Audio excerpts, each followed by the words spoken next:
Good morning सबैजनालाई। आजको पनि मेरो भिडियो चाहिँ कटिङको भिडियो रहेको छ है। तपाईँले हेर्न सक्नुहुन्छ। पहिला चाहिँ मैले कटिङ गर्नुभन्दा अगाडि चिया बनाएँ है। चिया रेडी गरेँ। यहाँनिर छुरी मैले टक्कै निकालेर आलु तास्नु थालेँ है। आलु तासेको भिडियो हेर्नुहोस् तपाईँहरू है। म भन्दै जान्छु, तपाईँहरू हेर्दै जानुहोस्, मजा आउनेछ। किनभने भिडियोमा तपाईँले हेर्नु सक्नुहुन्छ, आफै काम गरे जस्तो लाग्छ। किनभने मैले त्यो अस्ति तपाईँहरूको अगाडि मैले एउटा अनबक्सिङ गरेको थिएँ नि, क्यामेरा लाउने त्यो के भन्छ, क्यामेरा लाउने त्यो माउन्ट मैले अनबक्सिङ गरेको थिएँ नि, त्यो लगाएर चाहिँ मैले भिडियो गर्दैछु है। जसमा चाहिँ हेर्ने दर्शकहरूलाई चाहिँ यस्तो फिल आउँछ कि उनीहरू आफैले नै काम गर्दै गरेको जस्तो फिल आउँछ। तपाईँ राम्ररी हेर्नुहोस् त। फोनलाई चाहिँ अलिकति रोटेट गरेर हेर्नुपर्ने हुन्छ यो भिडियो, किनभने त्यो क्यामेराबाट लिएको भिडियोमा चाहिँ यो के भन्छ पोर्ट्रेट चाहिँ हुन सकेन, ल्यान्डस्केप भयो। त्यो कारणले गर्दाखेरि चाहिँ राम्ररी हेर्दै जानुहोस् है। भेन्डी त तपाईँलाई थाहै छ है, भेन्डी सबैजनालाई त मन पर्दैन, तर भेन्डी चाहिँ पेटको लागि चाहिँ धेरै राम्रो दबाईको रूपमा पनि तपाईँले लिनु सक्नुहुन्छ है। स्पेसली यो जसलाई डायबिटिस हुन्छ उनीहरूलाई चाहिँ यो बहुत जरुरी छ। किनभने यसको जुन चाहिँ फाइबर कन्टेन्ट छ है, त्यसले गर्दा पेटमा चाहिँ यसले चाहिँ खानाहरूलाई चाहिँ राम्ररी पचाउने गर्छ है। जसमा चाहिँ मैले काट्दा काट्दै के भयो भने मैले छुरी चेन्ज गर्नु पऱ्यो। छुरी चाहिँ किन चेन्ज गर्नु पऱ्यो भन्दा त्यो लामो छुरी चाहिँ मलाई अलिक मन पर्दैन क्या। यो चाहिँ मैले घरमा आफै बनाएको छुरी। त्यसरी नै चिया पनि रेडी भयो है। चिया खाँदै काम गर्नु चाहिँ मजा आउँछ क्या। यता भिडियो पनि गर्दै गरेको है, यता कटिङ पनि हुँदैछ है। आवाज आउँदै होला ट्याक ट्याक ट्याक ट्याक गरेको है। खासमा चाहिँ त्यो पनि मजा आउँछ हेर्नेलाई चाहिँ क्या, दर्शकहरूलाई। हेर्दै जानुहोस् है।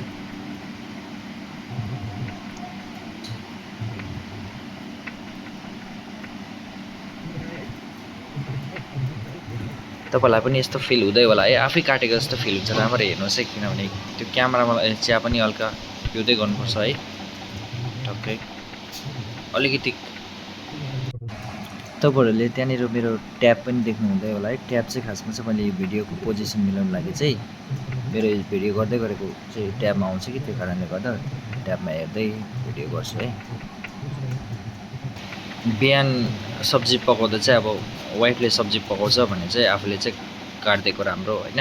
दुईजना मिलिमिली काम गरेको चाहिँ राम्रो हुन्छ। त्यही कारणले गर्दा चाहिँ अगर उसले सब्जी पकाउँछ भने चाहिँ म चाहिँ काटिदिन्छु, होइन भने सधैँ म पनि पकाउँछु, होइन भने उसले पनि सब्जी पकाउने काम गर्छ। तर ज्यादा जस्तो चाहिँ म चाहिँ काट्ने काम गरिदिन्छु बेलुका चाहिँ है। बिहान चाहिँ म काट्ने कामहरू गरिदिन्छु। त्यसरी नै मैले प्याज निकालेँ है। यो तपाईँले सेटअपहरू देख्नु भएको चाहिँ यो चाहिँ मेरो अहिले म जहाँनिर स्कुलमा काम गर्छु है, त्यो स्कुलले मलाई प्रोभाइड गरिदिएको बिङ अ सिनियर स्टाफ है। म चाहिँ पुरानो स्टाफ भएकोले गर्दा चाहिँ हामीलाई चाहिँ रुम चाहिँ फेसिलिटी चाहिँ राम्रै दिएको छ। टोइलेट बाथरुम खानापिना भित्रै पकाएर खान सक्छ हामीलाई है।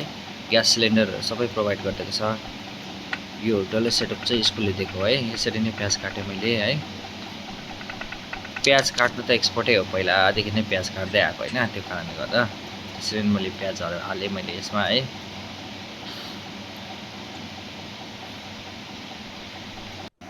सबैलाई धन्यवाद है, जसले लास्टसम्म हेरिदिनु भयो उनीहरूलाई मरिमरि धन्यवाद।